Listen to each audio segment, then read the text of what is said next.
بسم اللہ الرحمن الرحیم۔ ملت ابراہیمی کی تعبیر اور اس کی تفہیم بیان کرتے ہوئے حضرت مصنف رحمۃ اللہ علیہ نے یہ بات فرمائی تھی کہ ملت ابراہیمی یہ ہے کہ ایک اللہ وحدہ لا شریک کی عبادت کی جائے اور اپنا دین وہ تمام پر خالص اللہ رب العزت کے لیے اپنائے، اور اسی کا کہتے ہیں کہ تمام انسانوں کو بلکہ تمام جن و انس کو اللہ سبحانہ و تعالیٰ نے اسی کا حکم فرمایا تھا۔ چنانچہ اللہ تعالیٰ فرماتے ہیں کما قال تعالیٰ وما خلقت الجن والانس الا لیعبدون، اللہ اکبر، کہ میں نے جن و انس کو نہیں پیدا کیا مگر اپنی عبادت کے لیے، اپنی عبادت کے لیے جن و انس میری عبادت کریں۔ اب عبادت کا معنی یہاں مصنف رحمۃ اللہ علیہ نے کیا ومانا یعبدون یوحدون۔ یعبدون کے معنی کیا ہے کہ وہ مجھے ایک جانے، وحدہ یوحد توحید، اس کے معنی کسی چیز کو یکتا اور ایک ماننا سمجھنا۔ اللہ اکبر۔ کبھی حضرت عبداللہ بن عباس رضی اللہ تعالی عنہ سے بھی منقول ہے کہ وہ اس کے معنی کرتے ہیں لیقروا بعبادتی طوعا او کرہا، کہ وہ میری عبادت کریں طوعا ہو یا کرہا ہو۔ دیکھیے ایک عبادت تو وہ ہے یعنی اطاعت، فرم برداری، تابعداری جو تقوینی ہے، اور ایک وہ ہے جو تشریعی ہے۔ تقوینی امور کے تحت تو جن و انس تمام تر اللہ سبحانہ و تعالیٰ کے مطیع اور اللہ رب العزت کے سامنے بالکل عاجز ہیں۔ اللہ اکبر۔ تقوینی امور میں انسان کا پیدا ہونا، انسان کا مرنا، انسان کا بیمار ہونا، انسان کا شفا پانا،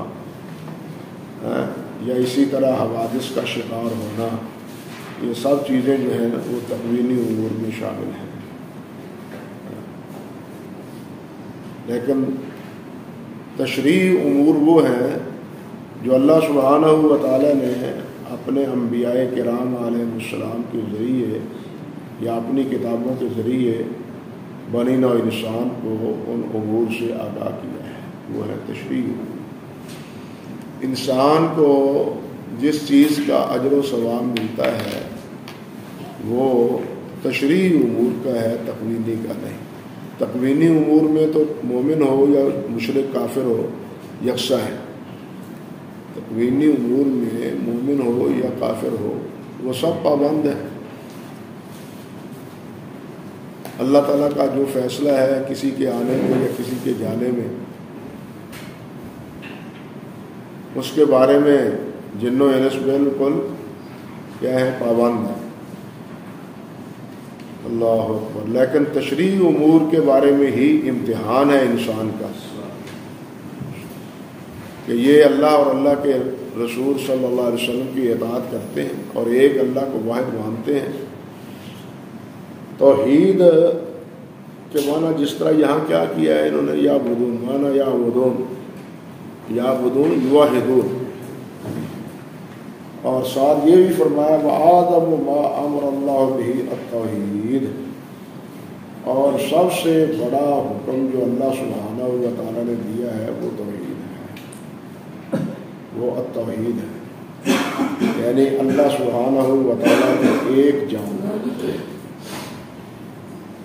کہ اللہ ایک ہے، یکتا ہے، واحد ہے۔ یہ حافظ ابن حجر رحمۃ اللہ علیہ نے نقل کیا ہے ابو القاسم قشیری رحمۃ اللہ علیہ سے، ان کے رسالہ سے فتح الباری میں کتاب التوحید کی ابتدا میں، آخری باب ہے نا صحیح بخاری کا کتاب التوحید، اس کی ابتدا میں انہوں نے حضرت شیخ جنید بغدادی رحمۃ اللہ علیہ کا ایک عجیب قول نقل کیا ہے توحید کے بارے میں۔ وہ کہتے ہیں کہ افراد القدیم من المحدث، توحید کیا ہے کہ قدیم کو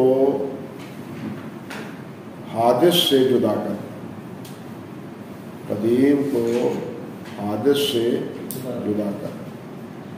قدیم اور ازلی ابدی ذات صرف اللہ سبحانہ و تعالیٰ کی، اور باقی جتنی بھی چیزیں ہمیں نظر آتی ہیں، وہ شجر و حجر ہوں، وہ سورج چاند ستارے ہوں، انسان ہوں، یا جتنی بھی مخلوق ہے جو ہمیں نظر آتی ہے یا نہیں نظر آتی ہے، کتنی مخلوق ہے جنی نہیں، جو زیر زمین ہے، جو سمندروں میں ہے، یا پہاڑوں کی چوٹیوں میں ہے جو ہمیں نظر نہیں آتی، وہ سب کی سب حادث ہے۔ وہ سب کی سب کیا ہے؟ حادث، یعنی وہ مخلوق ہے۔ مخلوق کو خالق سے جدا کرنا یہ توحید، قدیم کو حادث سے جدا کرنا یہ توحید۔ حضرت شیخ جنید رحمۃ اللہ علیہ نے کا یہ قول، اور بھی صوفیاء کی کتابوں میں یہ موجود ہے، حلیت الاولیاء میں بھی اور دوسری کتابوں میں معروف ان کا یہ قول، اور یہ بہت اچھا قول ہے اس معنی میں کہ اللہ سبحانہ و تعالیٰ کی یکتائی اور وحدانیت وہ اسی میں ہے کہ وہ اللہ رب العزت ہی خالق ہے، اور وہی قدیم ہے، اور وہی واجب الوجود ہے، اور وہی ازلی۔ انسان واجب الوجود نہیں ہے، یا انسان بلکہ جو کچھ بھی ہے وہ سب کا سب کیا ہے؟ وہ حادث ہے۔ اللہ اکبر کبیرہ۔ یہاں بھی یہ کیا کہتے ہیں؟ توحید و افراد اللہ تعالی بالعبادت وعظم ما نہا عنہ۔ کہتے ہیں کہ توحید یہ ہے کہ اللہ سبحانہ و تعالیٰ کے لیے اکیلا ماننا کہ اللہ اکیلے ہی عبادت کے لائق ہیں۔ ہاں، یہ کیوں کہا؟ اس لیے کہ کفار مکہ جو ہیں وہ اس بات کے تو قائل تھے کہ خالق اللہ ہے، رازق بھی اللہ ہے، خالق، رازق، مالک، یہ سب اللہ سبحانہ و تعالیٰ ہے۔ سورہ یونس میں ہے نا، اللہ ذوالجلال نے فرمایا کہ اگر آپ ان سے پوچھیں کہ میں یخلق کہ کون ہے جو پیدا کرنے والا ہے، اور کون ہے جو تمہارے سمع اور بصر کا مالک ہے، اور کون ہے جو مدبر الامور ہے، ومن یدبر الامر، امور کی جو ہے نا تدبیر کرنے والا، فیصلہ کرنے والا، وہ کون ہے؟ فسیقولون اللہ، تو وہ کہیں گے کہ اللہ تعالیٰ۔ یعنی سورہ یونس میں بھی یہ بات اللہ ذوالجلال نے فرمائی ہے، اور سورۃ المومنون میں بھی، دوسرے مقامات پر بھی اختصاراً ہے یہی بات۔ یعنی وہ یہ چیز مانتے تھے کہ اللہ خالق ہے، اللہ رب العزت رازق ہے، زمین و آسمان کا تمام نظام اللہ رب العزت کی تدبیر پر قائم ہے، اور اس میں کسی کا عمل اور دخل نہیں ہے، وہ اس بات کو مانتے ہیں۔ لیکن اللہ کی عبادت، ایک اللہ کی عبادت کے وہ قائل نہیں تھے، ایک اللہ کی عبادت کے وہ قائل نہیں تھے، اور یہی منوایا گیا ہے تمام امتوں سے۔ آپ نے پڑھا ہے، سنا ہوگا علماء کرام سے کہ حضرت آدم علیہ السلام سے لے کے نوح علیہ السلام کے پہلے 10 قرن یعنی وہ توحید پر تھے، فطرت پر تھے۔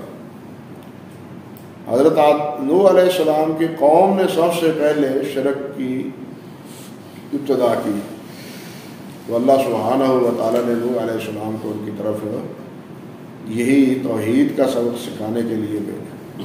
پھر سب انبیاء کرام علیہ السلام اور جب یہ شرک چلا ہے تو پھر وہ آج تک انبیاء کے سمجھانے پر بھی اللہ اکبر لوگوں کو سمجھ نہیں آئی توحید. حضرات انبیاء کرام علیہ السلام سے پڑھ کے نہ کوئی سمجھانے والا ہے، نہ کوئی خیر خواہ ہے، اور نہ ہی کوئی فصیح اللسان ہے.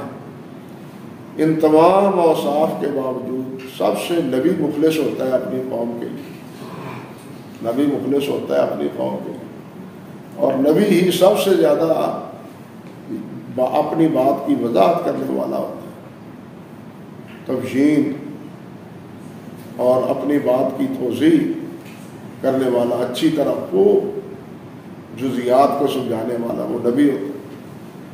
لیکن نہ انبیاء کرام علیہ السلام کی باتیں قوم کو سمجھ آئی، نہ اللہ ذوالجلال والاکرام کی کتاب کی باتیں ان کو سمجھ آئی.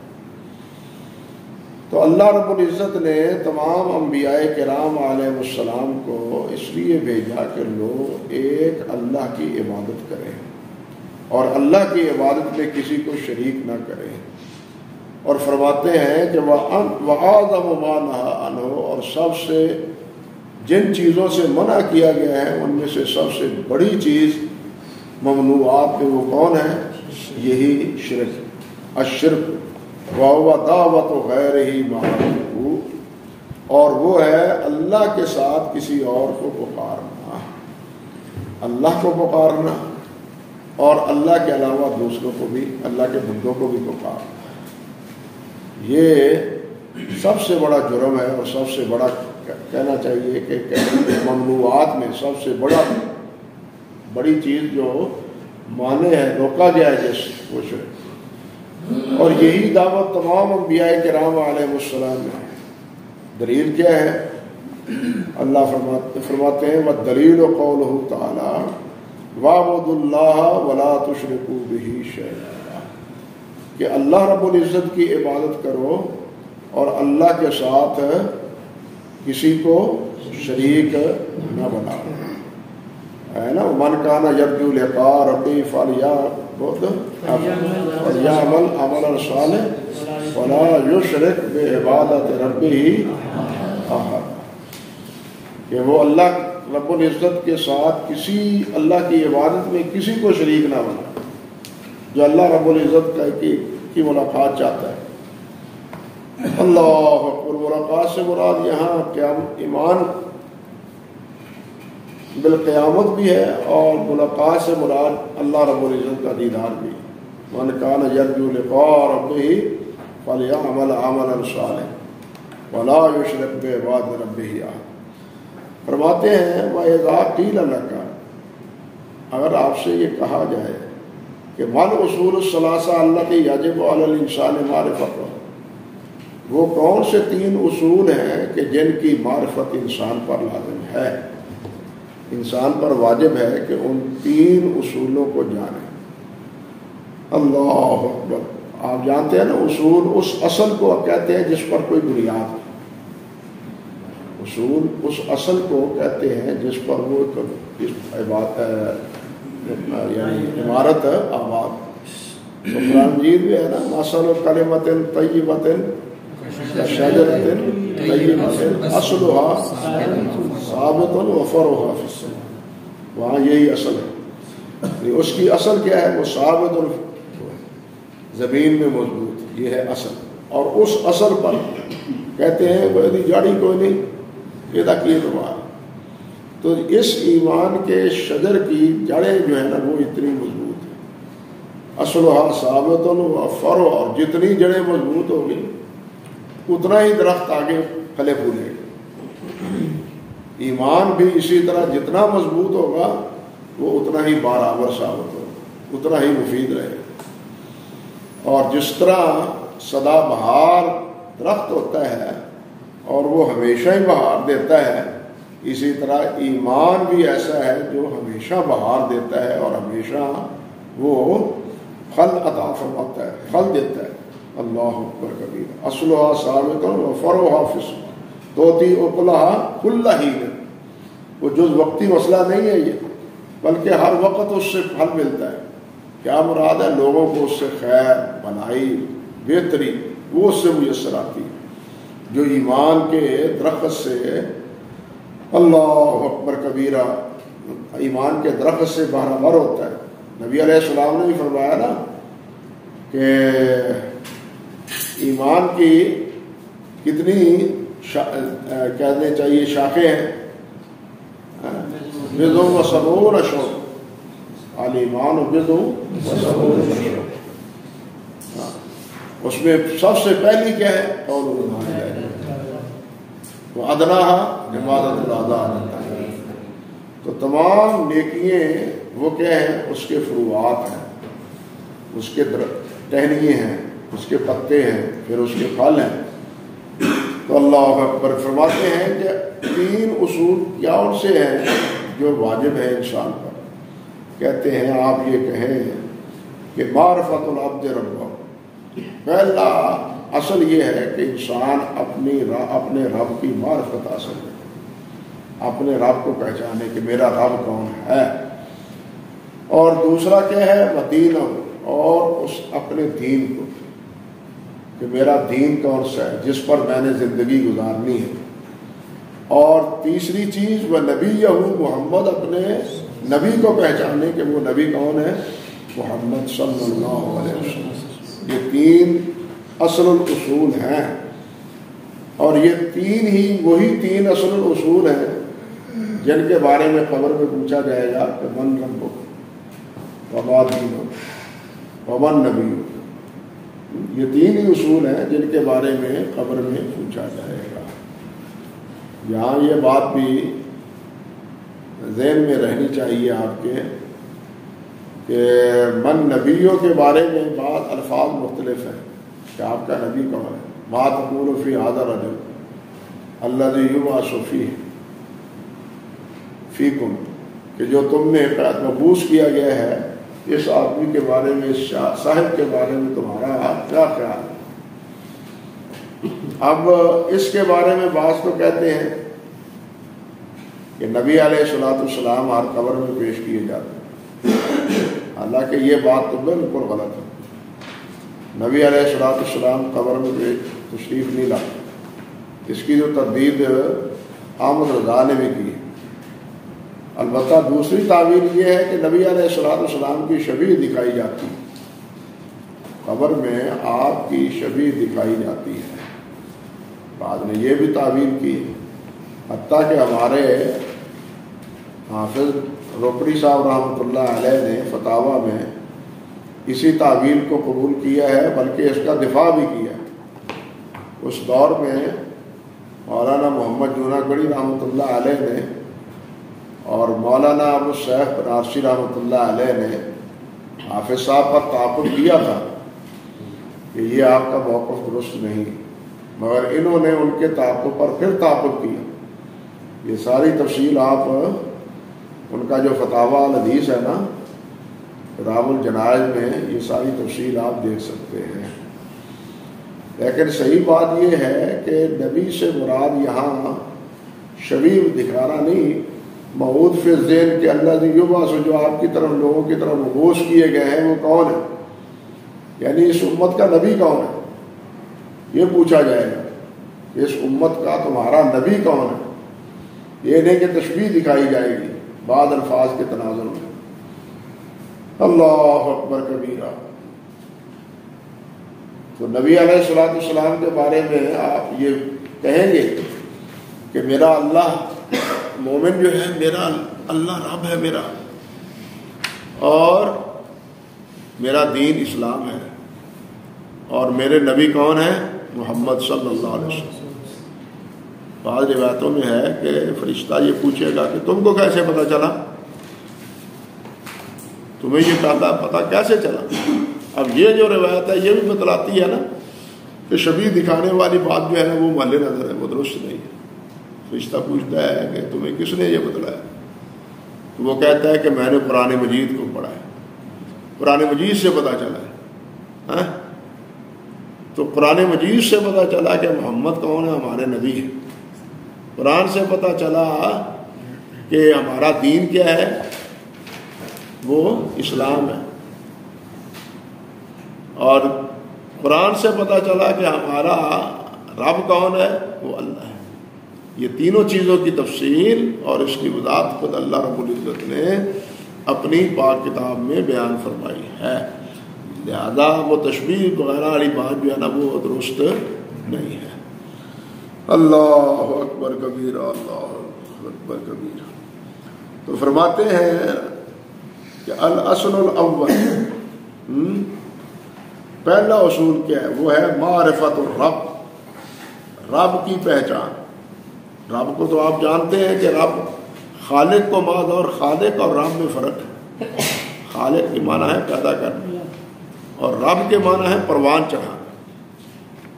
رب کے معنی ہے پرورش کرنا اور پروان چڑھانا۔ اللہ رب العزت خالق ہی نہیں ہے، صانع ہی نہیں ہے، بلکہ ہر چیز کے وہ کیا ہے؟ وہ ترتیب کے ساتھ اس کی ضروریات کے مطابق اس کو اس کی غایت تک پہنچانے والے ہیں۔ شکم مادر سے لے کے اللہ آپ کا بھلا کرے جوانی تک، جوانی سے لے کے بڑھاپے تک، یہ سارا انتظام اور انسلام کس کے اختیار میں ہے؟ اللہ سبحانہ و تعالیٰ۔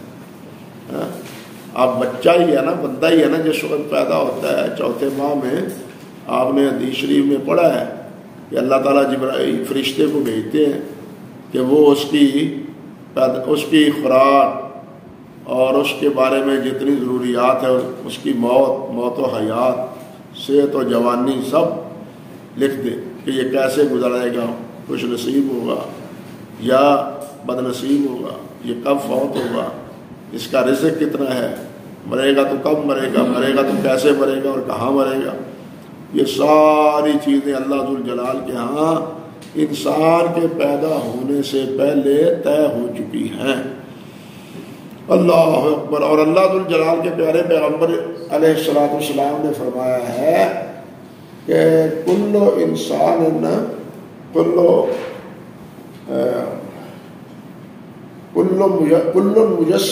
میسر لما خلق لہ، ہر آدمی، اور کما قال النبی صلی اللہ علیہ وسلم، کہ ہر ایک جس چیز کے لیے وہ پیدا کیا گیا وہ چیز اس کے لیے آسان بنا دی گئی۔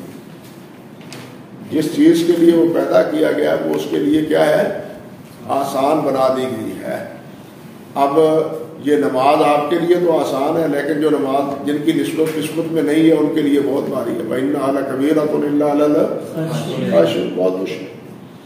آپ کے لیے چوری کرنا یا ڈاکہ مارنا یا کسی کو قتل کرنا یہ بہت خوفناک اور حیرتناک ہے، لیکن جو یہ مشغلہ اختیار کیے ہوئے ان کے لیے آدمی کا قتل کرنا ایسے ہے جیسے کسی کی چیونٹی کو مار دیا گیا، اس کے لیے یہ انداز ہوتا ہے، اس کے لیے انا للہ و انا الیہ راجعون۔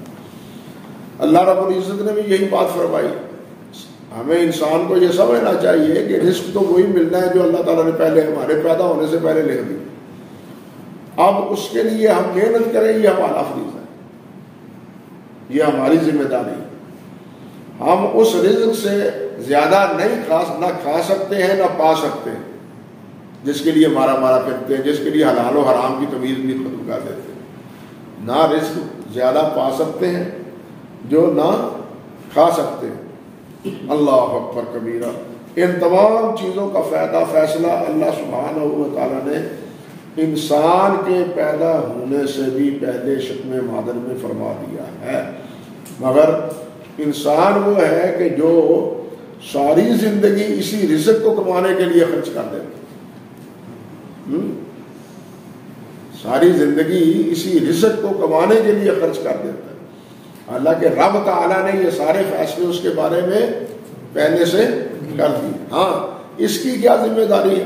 اس کی ذمہ داری ہے کہ اللہ نے اس کو 2 ہاتھ دیے ہیں، 2 پاؤں دیے ہیں، اللہ نے اس کو زبان دی ہے، آنکھیں دی ہیں، فہم دیا ہے، عقل دی ہے، یہ ان سے کام لے، یہ ان سے کام لے۔ اور اللہ تعالیٰ نے اسباب دوسرے پیدا کیے ہیں اور ان اسباب کو بروئے کار لائے، یہ اس کی ذمہ داری۔ یہ تو نہیں ہاتھ باندھ کے بیٹھ جائے کہ اللہ تو رب ہے، اللہ تو رازق ہے، تو اللہ تعالیٰ ہمیں رزق عطا فرمائے گا بغیر کسی ہیلے وسیلے کے۔ یہ صوفیوں کی باتیں، یہ صوفیوں کی بات ہے۔ حالانکہ اللہ سبحانہ و تعالیٰ نے تو مریم صدیقہ سے کیا کہا تھا؟ وہ حُزِّ اِلَيْكِ، جو مالک بغیر یعنی موسم کے پھل دینے میں قادر تھا، وہ مالک بغیر ہلانے کے بھی قادر تھا یا نہیں؟ درخت کو، کھجور کو ہلانے کے بغیر قادر ہے یا نہیں اللہ سبحانہ و تعالیٰ؟ یہ دراصل ہمیں سمجھایا گیا ہے کہ تم بھی ہاتھ ہلاؤ، وہ جیسے کہتے ہیں حرکت میں برکت ہے، یہ ہماری ذمہ داری جو ہے وہ ہم پوری کریں گے، لیکن ایمان اس پر لائیں گے کہ قسمت میں ہمارے وہی ہے جو اللہ سبحانہ و تعالیٰ نے لکھ دی ہو۔ اس لیے اس کے لیے مارا مارا کرنا اور اس کے لیے حلال و حرام کی تمیز ختم کر دینا، یہ اپنے آپ کو، اپنی آخرت کو اور اپنی دنیا کو برباد کرنے کے مترادف ہے۔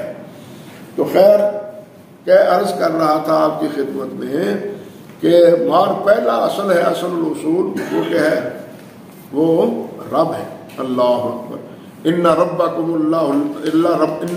الذی خلق السماوات والارض، تمہارا رب وہ ہے جس نے زمین و آسمان کو بنایا۔ اللہ اکبر۔ حضرت موسیٰ علیہ السلام سے فرعون نے کہا تھا نا، من ربکم یا موسیٰ، تمہارا رب کون ہے؟ موسیٰ علیہ السلام سے پوچھا تھا تو موسیٰ علیہ السلام نے کیا جواب دیا تھا؟ ربنا الذی اعطی کل شیء خلق کل شیء خلقہ ثم ہدی، کہ اللہ وہ ہے جس نے ہر چیز کو پیدا کیا اور پھر اس کی رہنمائی بھی کی۔ پیدا کرنے کے بعد پھر اس کو آزاد نہیں چھوڑ دیا، بلکہ ان کی رہنمائی، ان کی ضروریات کے مطابق تمام رہنمائی کی، ان کی ضروریات کے مطابق تمام رہنمائی کی۔ وہ رہنمائی فطری ہو یا وہ رہنمائی تشریعی ہو۔ بہت سی چیزیں انسان کے ساتھ تعلق رکھتی ہیں جن کا تعلق فطرت کے ساتھ ہے، انسان کی فطرت کے ساتھ، اس کی بھی رہنمائی فطرت نے، اللہ تعالیٰ نے کر رکھی ہے، کسی اور کو سمجھانے کی ضرورت ہی نہیں ہے۔ مولانا ثناء اللہ رحمۃ اللہ علیہ کا مناظرہ ہوا آریہ کے ساتھ مولانا ثناء اللہ رحمۃ اللہ علیہ کا مناظرہ ہوا، تو یہ جو وید ہے نا اور ستیارت پرکاش ہے جو سوامی دیانند نے لکھی تھی، سوامی ستیارت پرکاش، جس کا جواب پھر مولانا رحمۃ اللہ علیہ نے حق پرکاش دیا تھا۔ اللہ اکبر کبیرہ۔ ان میں میاں بیوی کے مابین جو ہے نا زن شوئی کے تعلقات، اس کا بھی طریقے بتلائے گئے۔ مولانا رحمۃ اللہ علیہ نے وہاں تعاقب کیا اور کہا کہ یہ تمہارا حال ہے کہ تم میاں بیوی کے جو تعلقات ہوتے ہیں ان کی جزیات کے بارے میں بھی اپنے ماننے والوں کو آگاہ کرتے ہیں، حالانکہ اس کا تعلق اللہ تعالیٰ کی فطرت سے۔ وہ تم تو عقل مند ہو، انسان ہو، انسان کے علاوہ اللہ ذوالجلال نے حیوانات بنائے ہیں، حیوان بنائے، بڑے سے بڑے اور چھوٹے سے چھوٹے، چیونٹی سے لے کے ہاتھی تک، ان کو تعلیم کس نے دی ہے اس کی جفتی کی؟ بات سمجھے؟ اور وہاں یہی آیت مولانا ثناء اللہ صاحب نے اسی آیت سے استدلال کیا، ثم ہدی۔ اللہ ذوالجلال نے فطرت کے مطابق جو چیزیں ان کی ضرورت کی تھی ان کی رہنمائی بھی کی۔ یہ رہنمائی آپ کو کرنے کی اس کی ضرورت نہیں ہے کہ آپ اس بے حیائی کو اپنے اوراق میں اور اپنی کتابوں میں جو ہے نا وہ شامل کریں اس انداز کو۔ تو کہنے کا مقصد یہ تھا کہ فطری جتنی ضرورت ہے ان کو، اب دیکھیے بچہ پیدا ہوتا ہے، بچہ پیدا ہوتے ہی یعنی بلا توقف 2 منٹ نہیں گزرتے ماں اس کے منہ میں پستان ڈالتی ہے اور بچہ اس کو چوسنے لگتا ہے۔ یہ چوسنے کا جو ہے ہدایت یا رہنمائی اس بچے کو، اس معصوم کو کس نے بتلائی؟ باقی تو دور کی بات، یہ ابتدا جو ہے انسان کی، اس کی تعلیم کس نے دی ہے؟ اللہ رب العزت نے دی، بچپنے ہی میں، پیدائش ہوتے ہی۔ تو اللہ وہ ہے جس نے ہر چیز کو پیدا کیا ہے اور پھر ہر ایک کی رہنمائی بھی کی۔ رہنمائی میں فطری رہنمائی بھی شامل ہے، رہنمائی میں تشریعی رہنمائی بھی شامل ہے۔ بات سمجھے یا نہیں؟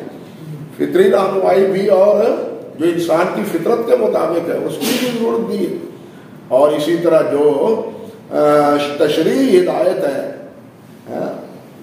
اس کی بھی کیا جائز ہے کیا ناجائز ہے، کیا تم نے کرنا ہے کیا تم نے نہیں کرنا، اس کی بھی اللہ ذوالجلال والاکرام نے ہدایت دی ہے، بتلا دی ہے، آگاہ کر دی ہے۔ اللہ اکبر کبیرہ۔ فرماتے ہیں فَإِذَا قِيلَ لَكَ مَن رَبُّكَ فَقُلْ رَبِّيَ اللَّهُ الَّذِي رَبَّانِي وَرَبَّ جَمِيعِ الْعَالَمِينَ بِنِعَمِهِ وَهُوَ مَعْبُودِي لَيْسَ لِي مَعْبُودٌ سِوَاهُ۔ اللہ اکبر۔ فرماتے ہیں اگر آپ سے پوچھا جائے، کہا جائے کہ آپ کا رب کون ہے، تو آپ اس سے کہو کہ میرا رب وہ ہے جس نے مجھے پیدا کیا، پرورش کی، جس نے مجھے پروان چڑھایا۔ میرا رب وہ ہے ربی الذی ربانی ورب جمیع العالمین، کہ میرا رب وہ ہے جس نے میری پرورش کی، مجھے پروان چڑھایا، اور میں ہی نہیں بلکہ تمام عالم کو، تمام جہان کو اللہ ذوالجلال والاکرام نے پیدا کیا اور ان کو بنایا، سنوارا، ان کو سنوارا۔ اللہ رب العزت سورت یاسین میں کیسے ہے، وَهُوَ الْخَلَّاقُ الْعَلِيمُ، کہ اللہ ذوالجلال والاکرام خلاق، بہت پیدا کرنے والے اور جاننے والے۔ اللہ تعالیٰ کے ہاں کوئی ایک نقشہ نہیں ہے، اللہ تعالیٰ کے ہاں کوئی ایک نقشہ نہیں ہے، اللہ تعالیٰ کے ہاں ان گنت نقشے، نقوش ہیں۔ آپ دیکھیے انسان ہے، ارب ہا انسان ہے، ارب ہا انسان ہے، لیکن انسان ایک دوسرے سے ملتا نہیں، انسان ایک دوسرے سے ملتا نہیں، ہر ایک کے نقشے علیحدہ علیحدہ۔ بلکہ اگر اس کو ایک اور مفہوم میں سمجھے تو آپ دیکھیں کہ ماں اور باپ ایک ہے، اور جناب کہنا چاہیے کہ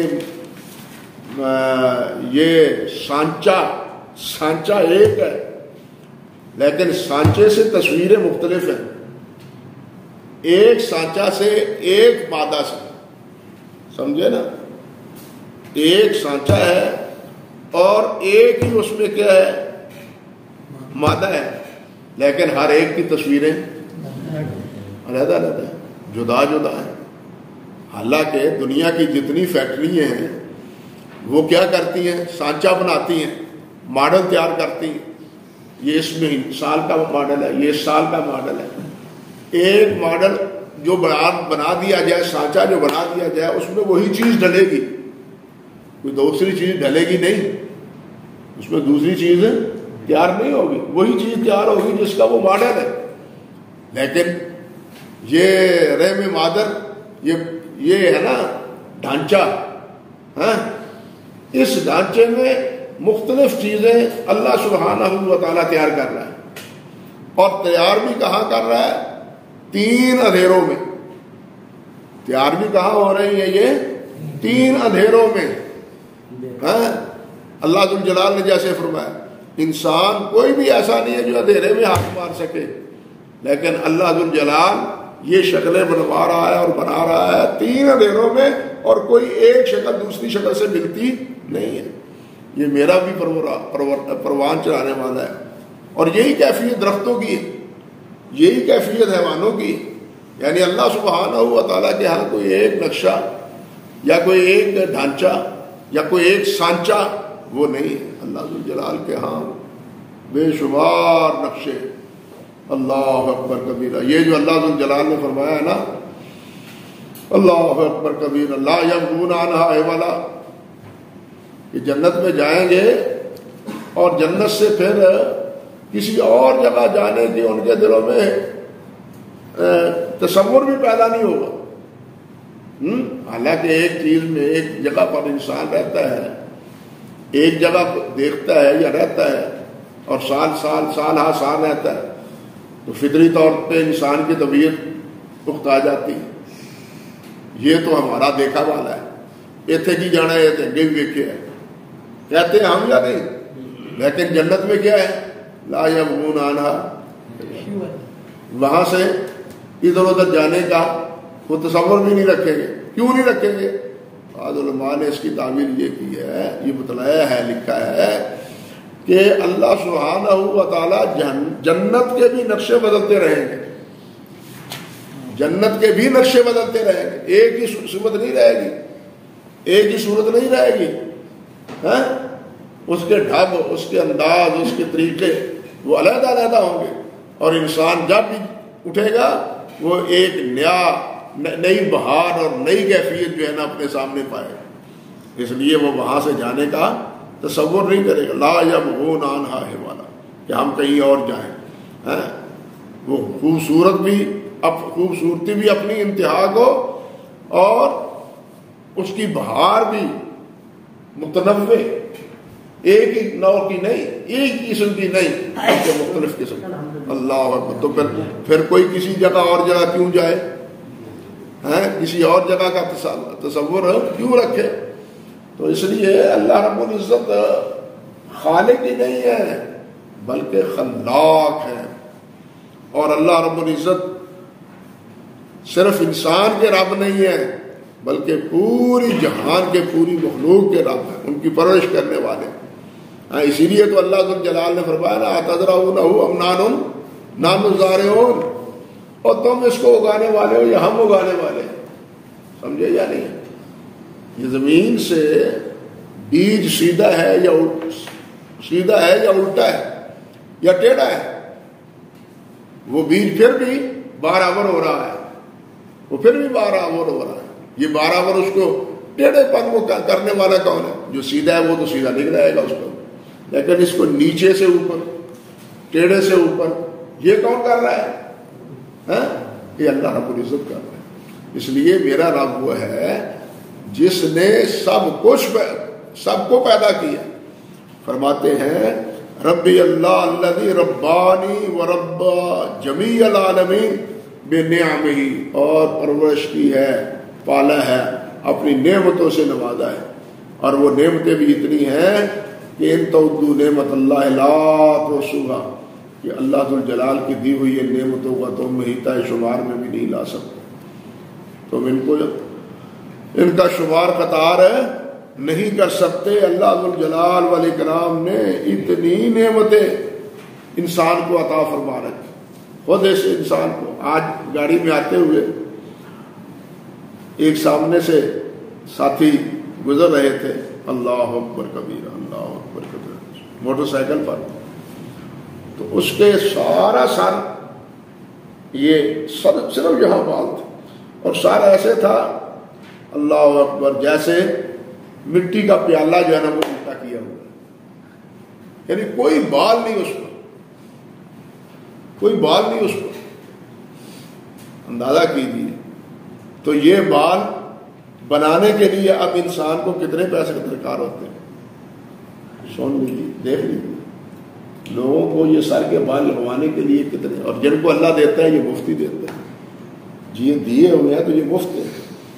ہم دیکھتے ہیں تو مفت ہے، بولتے ہیں تو مفت ہے. ہمارے یہ زبان، ہم عموماً یہی سمجھتے ہیں لوگ کہ یہ 2 تولے کی یہ زبان اللہ نے دی ہے بولتے ہیں. حالانکہ گونگے کی جو زبان ہوتی ہے، زبان تو گونگا کی نہیں ہوتی. یہاں یہ بات بھی ذہن میں رہنی چاہیے کہ ہر گونگا جو ہے نا وہ پہلے بولا ہوتا ہے، بہرا ہوتا ہے، وہ سن نہیں سکتا. یہ بولتا کیوں ہے؟ وہ سنتا ہے، پہلے سنتا ہے پھر بولتا ہے. بچہ پہلے سنتا ہے پھر بولتا ہے. اس کو سننے سے بولنے کا سلیقہ آتا ہے کہ وہ کیسے اس کو ادا کرے، یہ الفاظ کیسے بولے. پہلے سنتا ہے پھر وہ بولتا ہے. جو بولتا نہیں ہے وہ سن نہیں سکتا، وہ سنتا نہیں ہے. لیکن کچھ وہ بھی ہیں جو سنتے ہیں لیکن بول نہیں سکتے. جو سنتے ہیں پھر بھی بول نہیں سکتے. ہمارے پتہ نہیں آپ نے وہ ان کی کیفیت دیکھی ہے یا نہیں. حضرت مولانا عبداللہ صاحب رحمۃ اللہ علیہ، گوجرانوالا کے بزرگ مولانا عبداللہ صاحب رحمۃ اللہ علیہ، اللہ اکبر.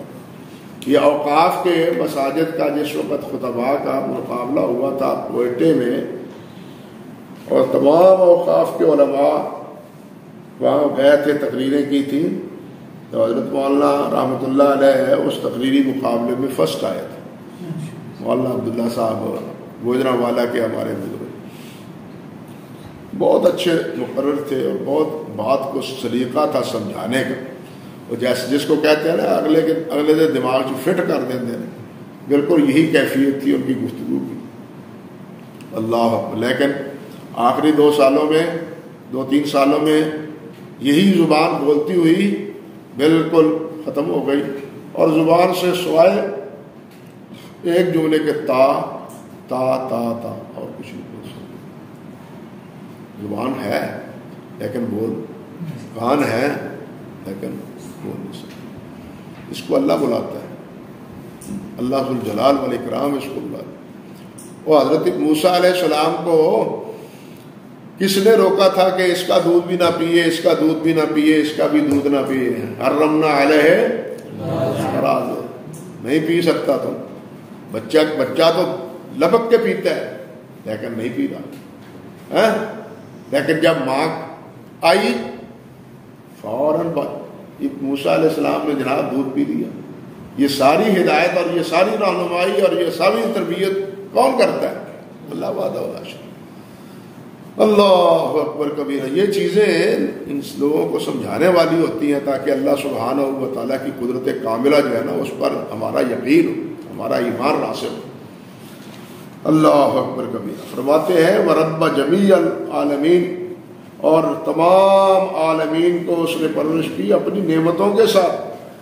بے شمار نعمتیں اللہ ذو الجلال نے ہر مخلوق کو اللہ تعالیٰ نے عطا فرما رکھی.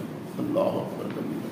اور اس نعمت کی قدر کا اسی وقت پتہ چلتا ہے بھائیو جس وقت وہ نعمت انسان سے چھن جاتی ہے اور اس نعمت سے انسان محروم ہو جاتا ہے. اسی لیے تو نبی علیہ السلام نے ارشاد فرمایا ہے نا کہ بڑھاپے سے پہلے جوانی کو غنیمت جانو. بڑھاپے سے پہلے جوانی کو غنیمت جانو اور فرصت کو غنیمت جانو. مشغولیت سے پہلے فرصت کو غنیمت جانو, اس سے پہلے مصروفیت سے پہلے. اور تندرستی کو غنیمت جانو بیماری سے پہلے. معلوم نہیں کہ یہ بیماری کب آ جائے اور کب گھیر لے انسان. اس لیے صحت کو غنیمت جانے. اور وہ کسی کے کہنے کی طرح کچھ کر لو نوجوانوں اٹھتی جوانی ہے. کچھ کر لو نوجوانوں, آپ نوجوانوں سے کہہ رہا ہوں, کچھ کر لو نوجوانوں اٹھتی جوانی ہے. اللہ اکبر. اب بہ رہی ہے گنگا, کھیتوں کو دے لو پانی, اب بہ رہی ہے. کچھ کر لو نوجوانوں اٹھتی جوانی ہے. اس لیے اس جوانی کو غنیمت جانو اور اس کو اپنے مصرف میں لانے کی کوشش کرو اور اپنے وقت کی قدر کرو. ایک وقت آپ کے پاس آئے گا, اللہ لائے وہ وقت کہ آپ کے پاس کتابیں پڑھنے کا وقت نہیں ہوگا. ایک وقت آئے گا کتاب آپ نہیں پڑھ سکیں گے. جو کھایا ہوا ہے, جو سنبھالا ہوا ہے وہ آپ کے کام آئے گا. یہ یاد رکھیں بات. بزرگ ہمارے والدین کہا کرتے ہیں اپنی اولاد کو, اور کھا لو تو تھوڑے کام آئے گا, ایک کھادا کام آئے گا. ہم کہتے ہیں یا نہیں کہتے؟ یہ کھایا ہوا کام آئے گا اور یہ بڑھاپے میں کام آتا ہے. پھر یہ کھایا ہوا کام آتا ہے. آج بھی کہتے ہیں انہوں نے چھوٹے ہوتے ہیں دیسی گھیو کھاتے ہیں, کہتے ہیں یا نہیں کہتے؟ آج بھی کہتے ہیں.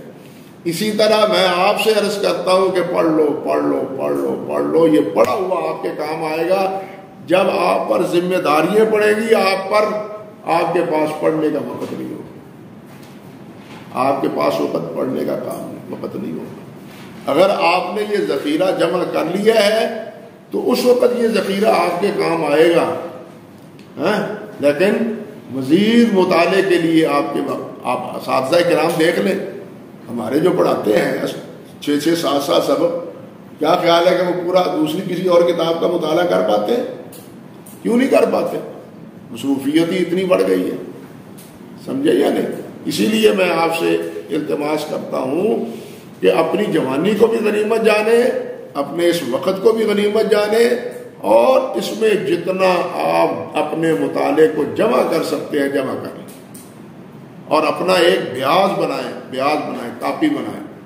ایک جو چیز جہاں دیکھے کہ یہ کام آ سکتی ہے، یہ اصول کام آ سکتا ہے، یہ کسی درس میں کام آ سکتی ہے، یا کسی تاریخ کے واقعے میں اس کو علیحدہ علیحدہ نقل کرتے چلے جائیں، تاکہ آپ کو پھر دوبارہ مراجعت میں آسانی ہو اور یاداشت میں آپ اس سے مستفید ہو سکیں۔ ہاں، یہ نہ ہو کہ پڑھیا سی پتہ نہیں کتنے پڑھیا سی، اب تو ہمارا حال یہ ہے پڑھا تھا لیکن کہاں پڑھا تھا، اب یہ بھی یاد بھول جاتا ہے۔ لیکن اگر یہ آپ نے نوٹ سنبھالا ہوا ہوگا تو یقیناً یہ اس سے آپ ساری عمر فائدہ اٹھاتے رہیں گے۔ اللہ اکبر کبیرہ۔ تو اس لیے اس نعمت کو، یہ جو نعمت اب ملی ہے نا آپ کو یہاں بیٹھ کے پڑھنے کی اور جوانی کی بھی، اس نعمت کو میرے بھائی غنیمت جانے۔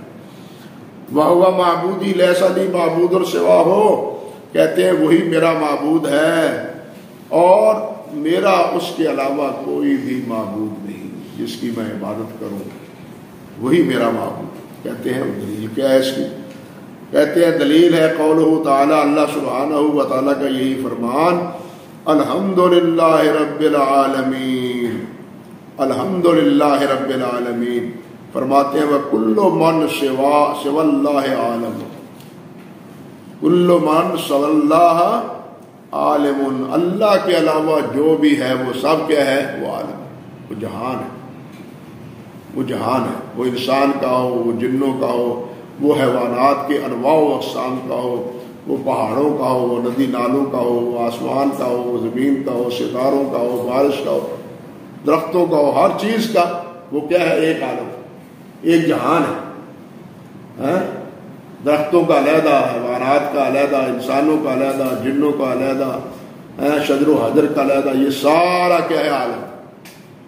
یہ سارا کیا ہے؟ اللہ کے علاوہ باقی ہر چیز جو ہے نا وہ اس کی حیثیت کیا ہے؟ ایک جہان کی۔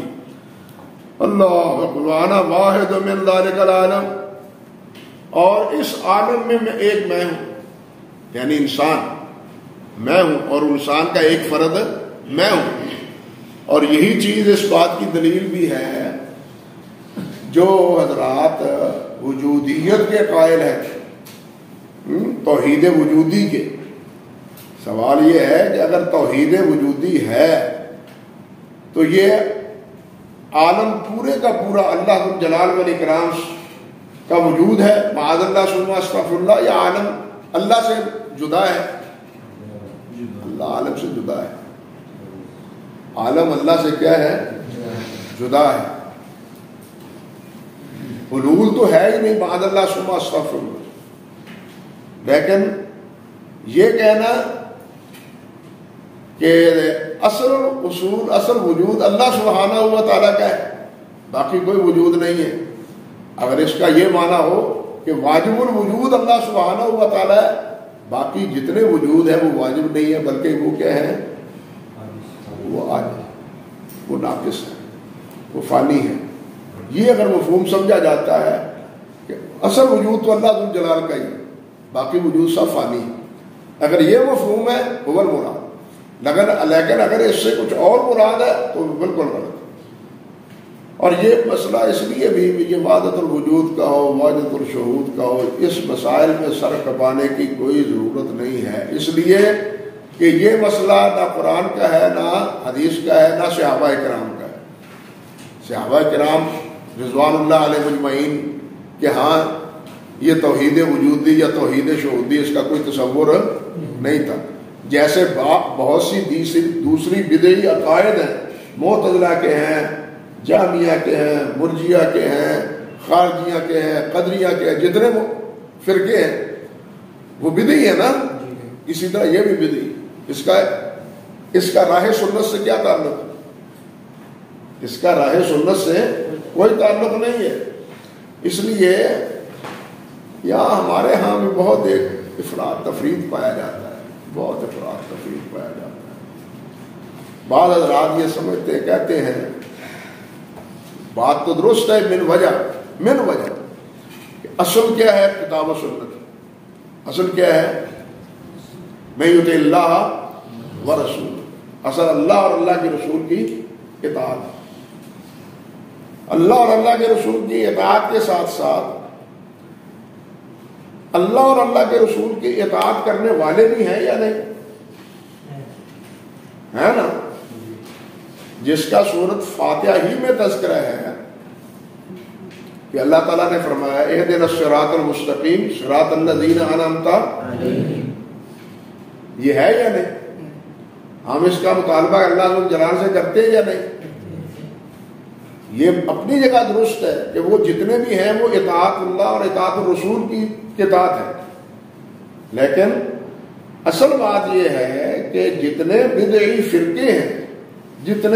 فرقے ہیں وہ قرآن مجید کا اطلاق ہو یا نبی علیہ الصلوۃ والسلام کا فرمان کا اطلاق ہو، اس سے اپنی بدعات کو سہارا دیتے ہیں، اور اس سہارے کا حل کیا ہے؟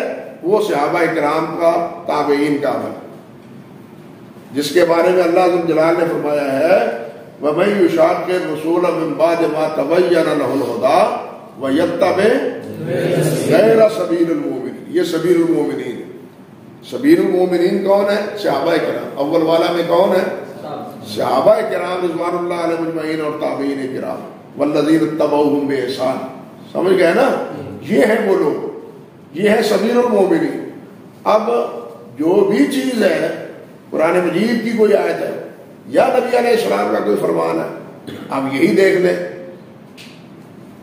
یہ ہمارا معاذ اللہ ثم استغفر اللہ غلام احمد قادیانی مرحوم، یہ عیسیٰ علیہ السلام کی وفات پر آپ کو معلوم ہونا چاہیے کہ اس نے 30 قرآن مجید کی آیات سے استدلال کی، ایک نہیں دو نہیں، 30 آیات، جس کا جواب علماء کرام نے دیا، لیکن استدلال کس سے کیا؟ ہاں جی۔ اسی طرح یہ احادیث پاک جو ہیں، احادیث پاک جو ہیں ان سے بھی استدلال کرتا ہے۔ مثال کے طور پر نبی علیہ الصلوۃ والسلام نے فرمایا کہ انا آخر الانبیاء و مسجدی آخر المساجد و کما قال النبی صلی اللہ علیہ وسلم، وہ کہتا ہے جی کہ اگر آخری مسجد ہے تو اس کے بعد کوئی مسجدیں نہیں بنی، اور مسجدیں بنی ہیں وہ آخر المساجد کے منافی نہیں ہے، تو انا آخر الانبیاء بھی ان کے بعد بھی کوئی نبی آخر الانبیاء کے منافی نہیں ہے۔ اب اندازہ کریں کہ وہ اپنا الحاد اور اپنا کفر خود حدیث سے ثابت کر رہا ہے، معاذ اللہ اپنی تعویل کے ساتھ، لیکن اگر جب کہا جائے او صحابہ کرام نے تو بالاتفاق مسیلمہ کذاب کو اور اس کی حواریوں کو قتل کیا تھا، اور ان کی عورتوں کو اور ان کے نوجوانوں کو غلام بنایا تھا، تو یہ غلام کس لیے بنایا تھا؟ غلام غیر مسلم کا بنتا ہے، مسلمان کا نہیں بنتا۔ غلام کس کا بنتا ہے؟ مسلمان کا نہیں بلکہ غیر مسلم کا بنتا ہے۔ حضرت علی رضی اللہ تعالی عنہ نے جس وقت صفین یا جبل میں فتح پائی ہے تو بعض غلط لوگ، بعض صوبائی قسم کے لوگ، انہوں نے کہا تھا کہ جناب یہ تقسیم کریں، مال غنیمت تقسیم کریں۔ حضرت عمر علی رضی اللہ تعالیٰ عنہ نے کہا شرم نہیں آتی تمہیں؟ حضرت عائشہ کس کے حصے میں جائے گی رضی اللہ تعالیٰ عنہ؟ خاموش ہو گئے وہ لوگ، بات سمجھے یا نہیں؟ تو یہ غلامی کس کے بارے میں ہے؟ غیر مسلم کے بارے میں۔ گویا تمام صحابہ کرام نے کیا سمجھا؟ غیر مسلم سمجھا۔ ان اطلاقات کا تعلق وہ کس سے ہے؟ اس کا خاتمہ کس سے ہے؟ سبیل المومنین سے۔ کہ ان آیات کو صحابہ نے کیا سمجھا، اس آیت کو صحابہ نے کیا سمجھا، ورنہ قرآن مجید سے ہی قدریہ ہے تو وہ بھی قرآن مجید سے، معتزلہ ہے وہ بھی قرآن مجید سے، حتیٰ کہ عذاب قبر کا انکار ہے تو وہ بھی قرآن مجید سے، معاذ اللہ ثم استغفر، یہ سب قرآن مجید سے استدلال کرتے ہیں۔ لیکن ان کے سامنے جو چیز بند باندھنے والی ہے، بھائی ہم آپ کے سامنے ہے، یہ ہمارے بریلوی حضرات یا علم غیب کے بارے میں، نور بشر کے بارے میں، حاضر ناظر کے بارے میں قرآن مجید کی آیات نہیں پیش کرتے؟ پیش کرتے ہیں یا نہیں کرتے؟ کتابیں لکھی ہیں اس مسئلے میں یا نہیں لکھی؟ لیکن جب انہیں کہا جائے کہ آؤ صحابہ کے بارے میں بھی سوچتے تھے، وہ بھی آپ کو نور سمجھتے تھے، جو نور آپ سمجھتے ہیں نور من نور اللہ، کیا وہ بھی عالم الغیب سمجھتے تھے نبی علیہ الصلوۃ والسلام کو؟ فبہت الذی کفر، تو پھر اس کا کوئی جواب نہیں ہوتا، سمجھے یا نہیں؟ تو ان جتنے بدعی فرقے ہیں ان کے سامنے ان عمومات سے استدلال کے بارے میں جو کہنا چاہیے کہ ایک ضابطہ اور قاعدہ ہے وہ کیا ہے؟ وہ یہی سبیل المومنین حضرات صحابہ کرام رضوان اللہ علیہ اجمعین ہیں۔ اللہ اکبر کر یہ اصول اپنی جگہ ہے کہ اطیع اللہ و اطیع الرسول، لیکن اطیع اللہ و اطیع الرسول اللہ کے حکم اور اللہ کے رسول کے حکم کو سمجھنے کے لیے ہمیں کہاں کن کا دروازہ کھٹکانا پڑے گا؟ صحابہ کرام۔ سمجھے یا نہیں؟ انسان جب اپنی عقل ان دونوں کو سمجھنے کے بارے میں استعمال کرے گا تو وہ خرافات اور بدعات سے بچ نہیں سکے گا۔ یہ بنیادی چیز سمجھنے والی ہے۔ اللہ اکبر کبیرہ۔ بات کہاں سے کہاں نکل گئی کہ یہ رد ہے اسی میں وحدت الوجود کا، کہ وحدت الوجود کا عقیدہ یا فکر حضرات صحابہ کرام رضوان اللہ علیہ مجمعین کی نہیں ہے۔ اللہ اکبر کبیرہ، اللہ اکبر کبیرہ۔ وَكُلُّ مَنْ سِوَى اللَّهِ عَالِمٌ وَأَنَا وَاحِدٌ مِّنْ ذَلِكَ الْعَالِمِ، اور میں اس میں سے ایک، میں بھی عالم ہوں، میں بھی ایک انسان۔ اللہ اکبر کبیرہ۔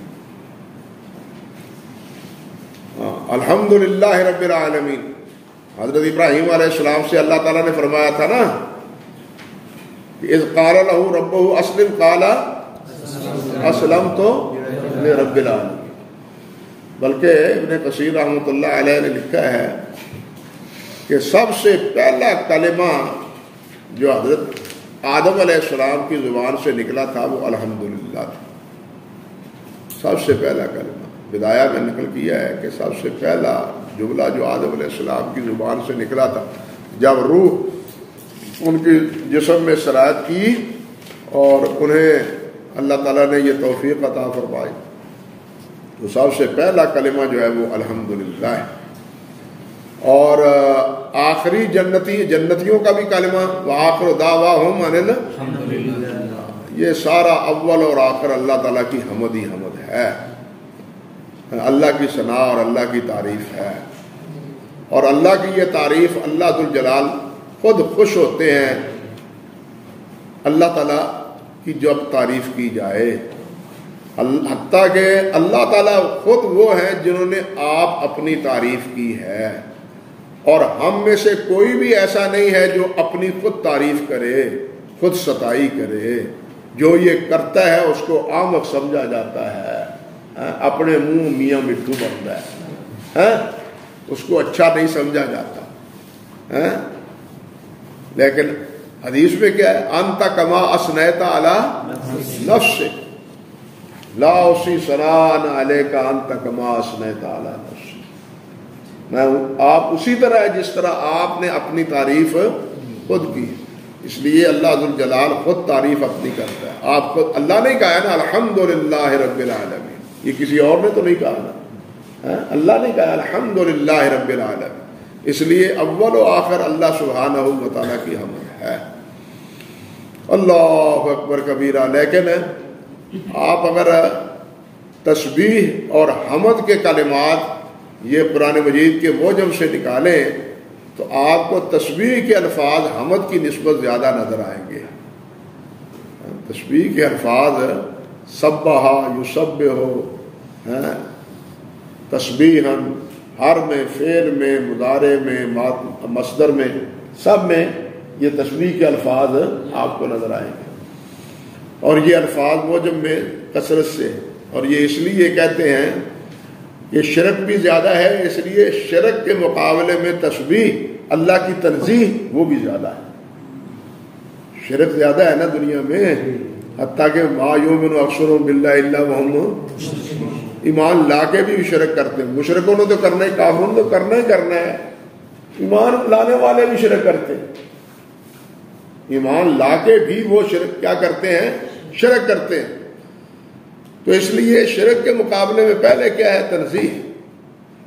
اور قاعدہ بھی پہلے یہی ہے کہ پہلے حافظ ابن جوزی رحمۃ اللہ علیہ سے پوچھا گیا کہ اللہ سبحانہ و تعالیٰ سے کی تسبیح و تحلیل بیان کریں یا اللہ سے توبہ کریں پہلے؟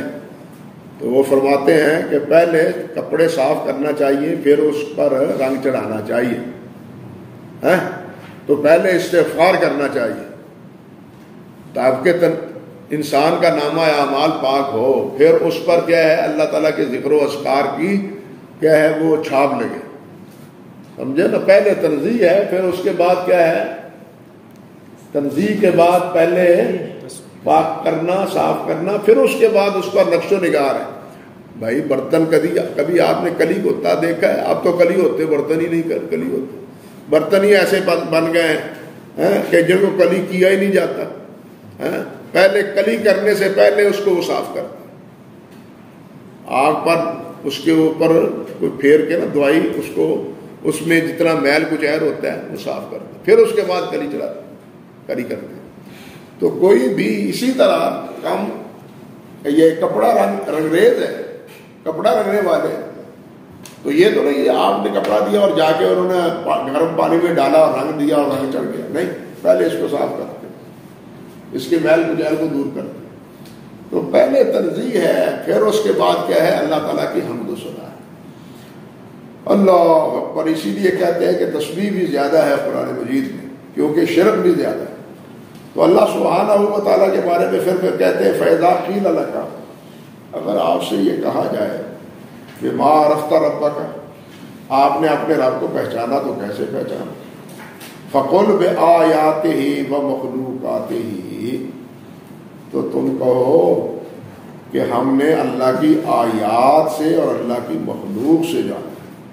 وہ میں نے پچھلے سبق میں آپ سے عرض کیا تھا نا کہ اللہ کی معرفت اللہ کی ذات سے نہیں بلکہ اللہ کی آیات سے، اللہ کی معرفت اللہ کی ذات سے۔ اللہ کی ذات کے بارے میں جس نے بھی بحث کی ہے وہ پریشانی میں الجھائی ہے۔ یہ جتنے فلاسفر ہیں، حتیٰ کہ غزالی ہیں، رازی ہیں، ابن رشد ہیں، فارابی ہیں، یہ سب جتنی تعویلیں اللہ سبحانہ و تعالیٰ کی ذات کے بارے میں کرتے ہیں، بالآخر غزالی نے بھی، رازی نے بھی یہی کہا، بخاری شریف کو قرآن کو سینے پر رکھتے ہوئے، یا اللہ اس میں جو کچھ ہے ہمارا اسی پر ایمان ہے، باقی ہم ساری عمر وہ کی پنجابی دیا کرنا چکھڑائی مارتے رہے، معاذ اللہ ثم استغفر، باقی ساری لنترانی ہیں۔ اصل ایمان یہی چیز ہے، یعنی اللہ ذوالجلال کی ذات کے ساتھ میں یہ جتنے بدعی فرقے ہیں، یہ الہیات کے بارے میں وہ اللہ ذوالجلال والاکرام کی ذات کے بارے میں بات کی کوشش کرتے ہیں کہ اللہ جوہر ہے کہ جوہر نہیں ہے، اللہ ذوالجلال والاکرام وہ قدیم ہے تو اللہ کے علاوہ کیا یہ مادہ بھی قدیم ہے یا نہیں ہے؟ اللہ قدیم ہے مانتے ہیں، یا اللہ کے ساتھ عالم بھی، یہ جہان بھی قدیم ہے یا نہیں؟ یعنی اس قسم کی بلبلی، تاکہ اللہ واحد قدیم ثابت نہ ہو۔ حتیٰ کہ بعض مسلمان بھی، یہ راضی اور راضی وغیرہ بھی، اور آخری دور میں یہ ہمارے شبلی بھی اس بات کے قائل نظر آتے ہیں کہ مادہ بھی قدیم ہے، اللہ کے ساتھ مادہ بھی قدیم ہے، جس مادے سے سارا وجود یہ سارا وجود اس دنیا کا بنا ہے، وہ کہتے ہیں یہ مادہ بھی قدیم ہے۔ اور یہ اس بات کا یعنی انکار ہے جس میں اللہ سبحانہ و تعالیٰ نے فرمایا اور نبی علیہ السلام نے فرمایا کہ اللہ تھا جب کوئی نہیں تھا، اللہ ہوگا جب کوئی نہیں ہوگا، ہے نا حدیث میں، اللہ تھا جب کوئی نہیں تھا اور اللہ ہوگا جب کوئی نہیں ہوگا۔ اور اسی وقت ہی اللہ تعالیٰ نے فرمایا لمن الملک اليوم، آج کون ہے؟ بولو آج کون ہے؟ للہ الواحد القہار۔ تو یہ ساری بھولیے ان عقلاء نے اس وجہ سے بنائی ہے کہ وہ کس میں باس کرتے ہیں؟ اللہ کی ذات میں، وہ اللہ کی ذات میں باس کرتے ہیں۔ معتزلہ بھی یہی، اور پھر بعد میں اشعری بھی یہی، ماتریدی بھی یہی، وہ صفات کا بھی انکار کرتے ہیں، حتیٰ کہ بعض جامعوں نے تو اللہ ذوالجلال والاکرام کی صفات کا انکار کیا، یہاں تک کہہ دیا کہ اگر اللہ تعالیٰ کے 99 صفات کو مانے تو ہم اللہ کے کہنا چاہیے کہ 99 معبود مانے گے مقابلے. ذات ہے اللہ تعالیٰ کی، یہ صفات ہیں تو یہ صفات اصلی ہیں، خارج ہیں، یا اللہ ذو الجلال والاکرام کے ساتھ مختص. یعنی اس قسم کی باتیں اللہ رب العزت کے بارے میں، ذات کے بارے میں بات کرتے ہوئے پیدا ہوتی ہیں. لیکن ہمیں جس چیز کا حکم ہے وہ کیا ہے؟ اللہ کی آیات اور اللہ کی مخلوق کی طرف دیکھنا. سمجھے؟ اللہ کے وجود کے لیے بھی، اللہ کی صفات کے لیے بھی، اللہ کی قدرت کے لیے بھی، اللہ کے کمال کے لیے بھی، یہ ساری چیزیں سب پر دلالت کیا چیزیں کرتی ہیں؟ یہ سب آیات اور اللہ تعالیٰ کی مخلوق. اللہ کی مخلوق دلالت کرتی ہے کہ اللہ تعالیٰ کی قدرت کیا ہے، اللہ کا کمال کیا ہے، اللہ ہر چیز پر غالب کس طرح ہے. یہ غالب ہر چیز پر ہونا یہ مخلوق کے ذریعے، اللہ کی آیات کے ذریعے پتہ چلتا ہے. اللہ ذو الجلال والاکرام کی ما ذات کے حوالے سے ان صفات کا بھی پورا علم نہیں ہوتا. ذات کا علم یعنی ذات کا علم صفات سے ہوتا ہے. ذات باری تعالیٰ کی سے اگر اسی لیے تو علماء کہتے ہیں کہ اللہ تعالیٰ کو ماننا کیا ہے؟ اللہ ذو الجلال والاکرام کی ذات کو مانا جائے، اللہ ذو الجلال والاکرام کی صفات کو مانا جائے. توحید فی الاسماء والصفات، توحید فی اللہ فی الاسماء وفی الصفات. اللہ اکبر کبیرہ. کہ یہ اللہ ذو الجلال والاکرام ہی ان تمام اوصاف سے متصف ہے اور کوئی بھی ان اوصاف سے کما حق متصف نہیں ہے. کہتے ہیں تو میں ہمارا علم جو اللہ ذو الجلال والاکرام کے بارے میں ہے وہ کیا ہے؟ بے آیات ہی و مخلوقات ہی، اللہ کی مخلوق اور اللہ کی من آیات ہی اللیل والنہار والشمس والقمر ومن مخلوقات ہی السماوات السبع والارضون السبع. قرآن مجید میں تو صرف اتنا ہے نا، اللہ ذو الجلال نے فرمایا اللہ الذی خلق سبع سماوات ومن الارض مثلہن. قرآن مجید میں تو اس طرح ہے اجمالی طور پر. البتہ حدیث میں ہے 7 آسمانوں کا کہ نبی علیہ الصلوۃ والسلام نے فرمایا کہ جو آدمی کسی کی زمین پر ناحق قبضہ کرتا ہے قیامت کے دن 7 زمینوں اس حصے کے 7 زمینوں کو کڑے میں پرو کر اس کے گلے میں ڈال دیا جائے گا. یعنی احادیث میں 7 زمینوں کا تذکرہ موجود ہے.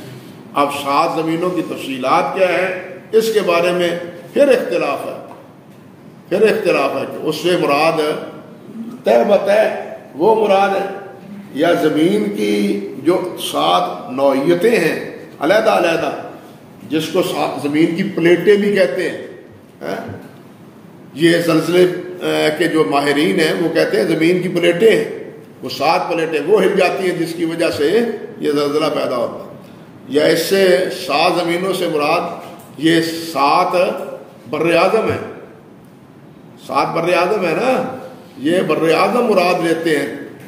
یہ علیحدہ علیحدہ اقوال ہیں. بہرحال ہمارا اجمالی ایمان یہی ہے کہ جس طرح آسمان طے بطے ہیں اسی طرح زمینیں 7 ہیں.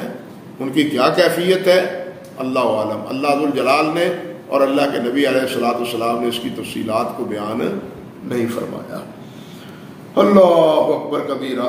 ومن فیہن وما بینہما، اور جو ان زمین و آسمان میں ہے اور جو ان دونوں کے مابین ہے، یہ سب کچھ اللہ سبحانہ و تعالیٰ کی آیات ہیں اور سب اللہ ذو الجلال والاکرام کی کیا ہیں؟ مخلوقات ہیں. اللہ کوئی چیز، کوئی معمولی سی چیز بھی وہ بغیر کسی صانع کے نہیں بن پاتی. تو یہ آسمان اور یہ زمین اور یہ سمندر، یہ پہاڑ، یہ بنانے والے کے بغیر کس طرح وجود میں آ سکتے ہیں.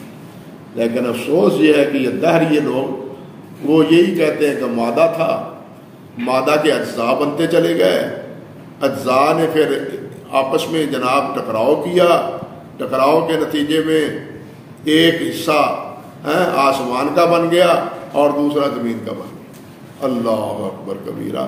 یہ کیسے ٹکراؤ ایسا ہوا کہ پہاڑ بھی بن گئے اور آسمان بھی بن گیا، اور آسمان بھی ایک نہ بنا بلکہ 7 بن گئے ایک مادے سے۔ انا للہ و انا الیہ راجعون۔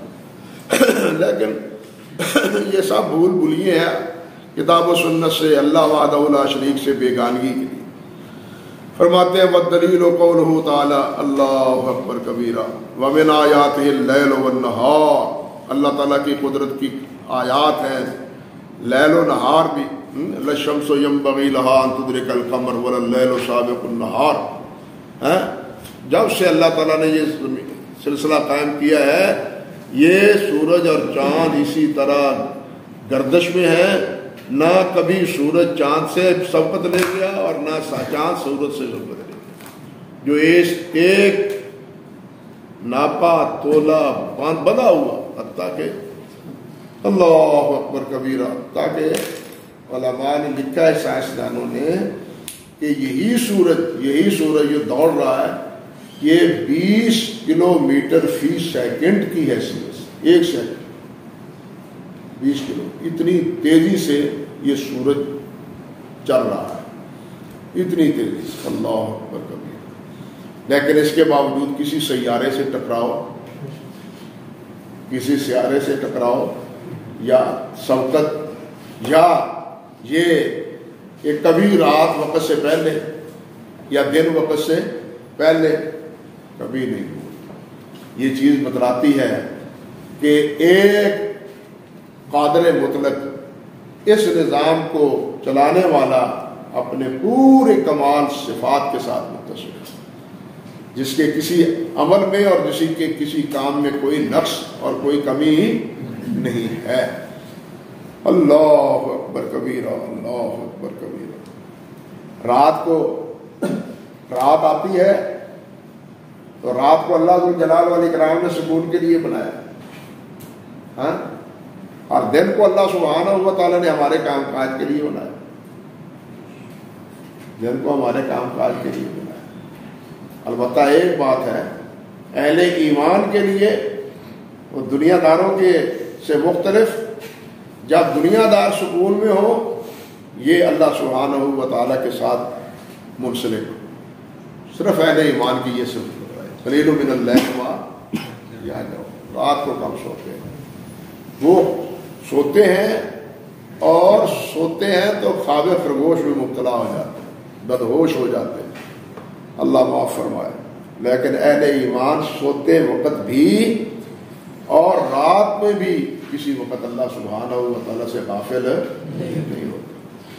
تو یہ دلیل دی ہے وَمِنْ آیَاتِهِ اللَّيْلُ وَالنَّهَارُ وَالشَّمْسُ وَالْقَمَرُ لَا تَسْجُدُوا لِلشَّمْسِ وَلَا لِلْقَمَرِ وَاسْجُدُوا لِلَّهِ الَّذِي خَلَقَهُنَّ إِن كُنتُمْ إِيَّاهُ تَعْبُدُونَ۔ وقوله تعالى إِنَّ رَبَّكُمُ اللَّهُ الَّذِي خَلَقَ السَّمَاوَاتِ وَالْأَرْضَ فِي 6 أَيَّامٍ ثُمَّ اسْتَوَىٰ عَلَى الْعَرْشِ۔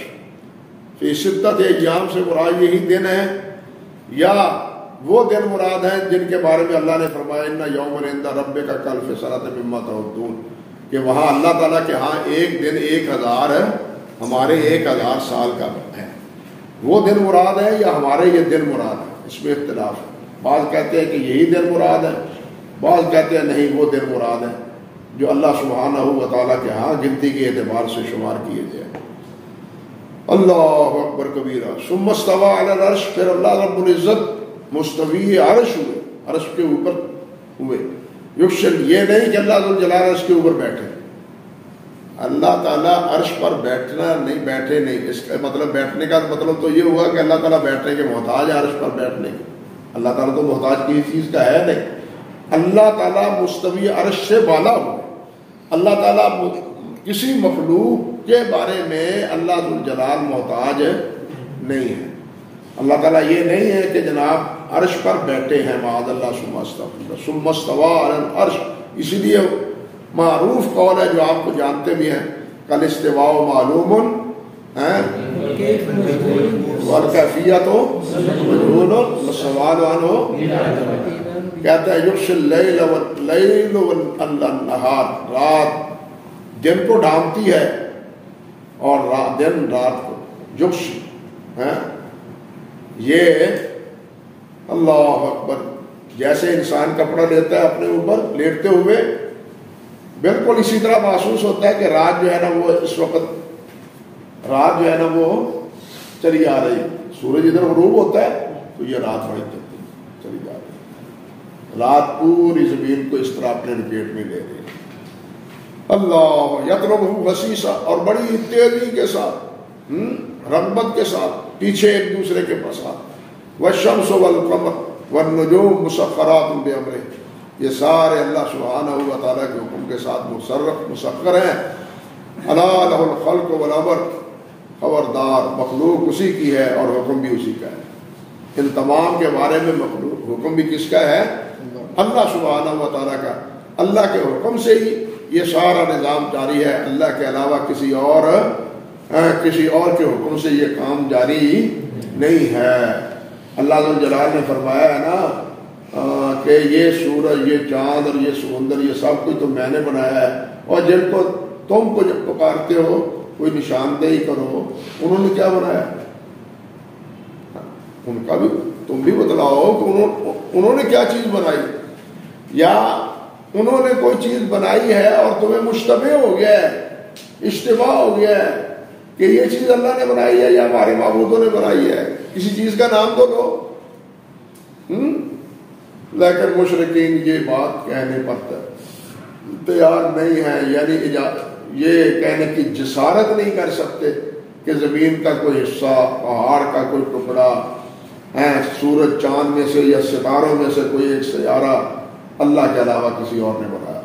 سب مانتے ہیں کہ یہ ساری چیزیں بنانے والا اللہ وحدہ لا شریک۔ فرماتے ہیں وَالرَّبُّ هُوَ الْمَعْبُودُ، اور جو رب ہے کہتے ہیں نا ولامت تبارک اللہ رب العالمین، بہت بابرکت ہے جو تمام جہانوں کا رب، یہ سارے جہان ہیں، یہ جن کا نام لیا یہ سب کیا ہے؟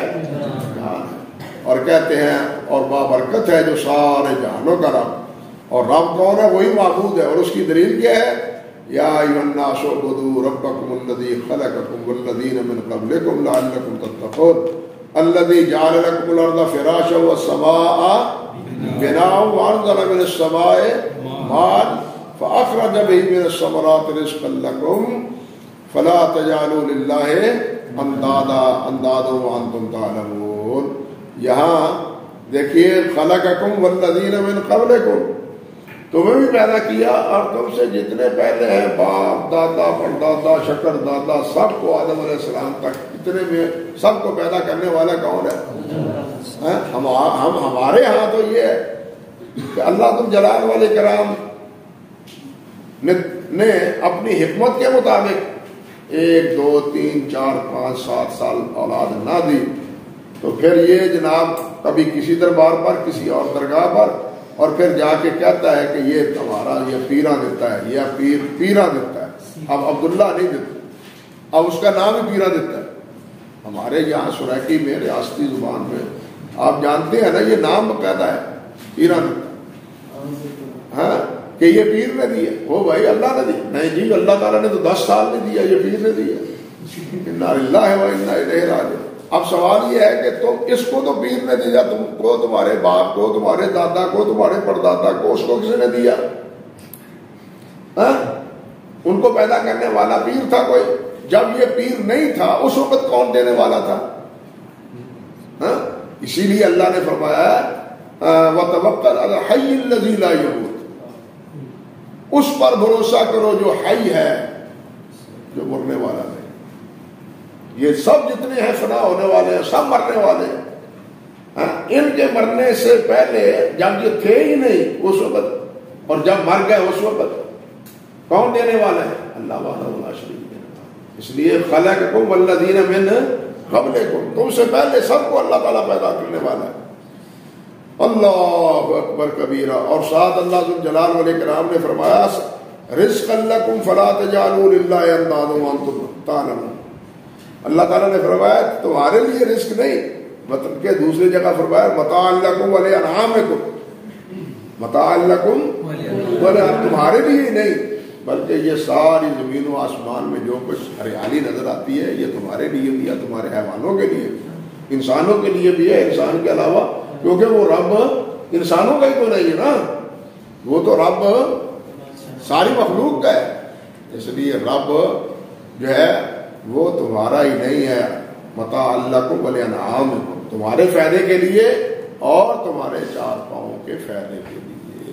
اللہ اکبر کبیرہ۔ قال ابن کثیر، یہ آگے چلیں گے، آپ کے انوار چہرے کے وہ بھی نظر آ رہے ہیں مجھے کہ بہت ہی وقت دے لیا، اب ہم نے کھانا بھی کھانا تھا، پیٹ میں کراکر بھی اٹھ رہے ہیں، میں سمجھ رہا ہوں، اس لیے میں اسی پر اتفاق کرتا ہوں